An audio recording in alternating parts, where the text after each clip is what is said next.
ಈಗ ತಾನೇ ಉದ್ಘಾಟನೆ ಮಾಡಿರ್ತಕ್ಕಂಥ ಭಗೀರಥ ಮಹರ್ಷಿಯ ನೂತನ ಮೂರ್ತಿಯ ಅನಾವರಣವನ್ನು ಮಾಡಿರ್ತಕ್ಕಂಥ ನಮ್ಮ ಪರಮ ಪೂಜ್ಯ ಗುರುಗಳಾಗಿರ್ತಕ್ಕಂಥ ಶ್ರೀ ಶ್ರೀ ಪುರುಷೋತ್ತಮಾನಂದಪುರಿ ಮಹಾಸ್ವಾಮಿಗಳ ಪಾದಗಳಿಗೆ ನಮಸ್ಕರಿಸುತ್ತಾ, ವೇದಿಕೆ ಮೇಲೆ ಇರ್ತಕ್ಕಂಥ ನಮ್ಮ ಉಪಹಾರ ಸಂಘದ ಅಧ್ಯಕ್ಷರಾಗಿರ್ತಕ್ಕಂಥ ತಿಮ್ಮಣ್ಣನವರೇ, KPCC ಪ್ರಧಾನ ಕಾರ್ಯದರ್ಶಿಯಾಗಿರ್ತಕ್ಕಂಥ ತಿಮ್ಮಣ್ಣನವರೇ, ಹಾಗೂ ಮಾಜಿ ಗ್ರಾಮ ಪಂಚಾಯತಿ ಅಧ್ಯಕ್ಷರಾಗಿರ್ತಕ್ಕಂಥ ಮರಿಯಪ್ಪನವರೇ, ಮತ್ತು ಈ ಊರಿನ ಗ್ರಾಮ ಪಂಚಾಯತಿ ಮೆಂಬರ್ ಆಗಿರ್ತಕ್ಕಂಥ ಹನುಮಂತಪ್ಪನವರೇ, ಹಾಗೂ ಬ್ಲಾಕ್ ಕಾಂಗ್ರೆಸ್ ಅಧ್ಯಕ್ಷರಾಗಿರ್ತಕ್ಕಂಥ ಶ್ರೀ ಶಿವರಾಜ್ ಅವರೇ, ಹಾಗೂ ಯಾರು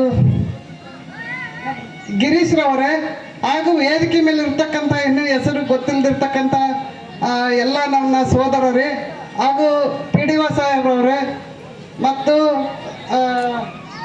ಯಾರಿದ್ರು ಮೇಲೆ ಇರ್ತಕ್ಕಂಥ ಇನ್ನು ಬಲಕ್ನಲ್ಲಿ ಕೆಲವು ಊರಿನಲ್ಲಿ ಭಗೀರಥ ಮೂರ್ತಿಯನ್ನು ಪ್ರತಿಷ್ಠಾಪನೆ ಮಾಡಿರೋದು ನಾನು ನೋಡಿದಂಗೆ ಅಲ್ಲಿ ಇದರಲ್ಲಿ ಉಗಳಾಪುರದಲ್ಲಿ ಒಂದು ಸರ್ಕಲಲ್ಲಿ ಮಾಡಿದ್ರು.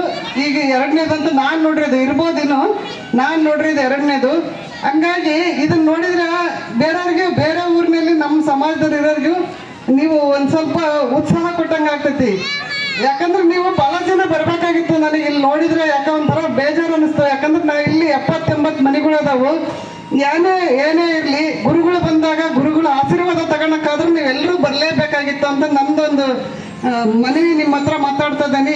ನಿಮ್ದು ಏನಾರ ಇರಲಿ, ಗುರುಗಳು ಬಂದಾಗ ನಾವೆಲ್ಲರೂ ನಿಮ್ಮ ಮಕ್ಕಳು, ನೀವು ಬಂದಿರಿ ನಮ್ಮ ಊರಿಗೆ, ನಮಗೆ ಖುಷಿ ಆಯ್ತು, ನಿಮ್ಮ ಆಶೀರ್ವಾದ ಬೇಕು ಅಂತಂದು ತಾವೆಲ್ಲರೂ ಈಗ ಕೂಡ ಮನೆಯಾಗಿದ್ರೆ, ಅಕ್ಕಪಕ್ಕದ ಊರಿನಾಗಿದ್ರೆ ಎಲ್ಲರೂ ಬರ್ರಿ, ಬಂದು ಗುರುಗಳ ಆಶೀರ್ವಾದ ತಗೊಳ್ರಿ. ಹಾಗಾಗಿ ಈಗ ತಾನೇ ಒಬ್ಬರು ಅಣ್ಣಾರು ಹೇಳಿದ್ರು ನಮ್ಮ ಭಗೀರಥ ಮಹರ್ಷಿ ಅವರ ಬಗ್ಗೆ ನಿಮಗೆಲ್ಲ ಗೊತ್ತಾಗಿತ್ತು ಏನು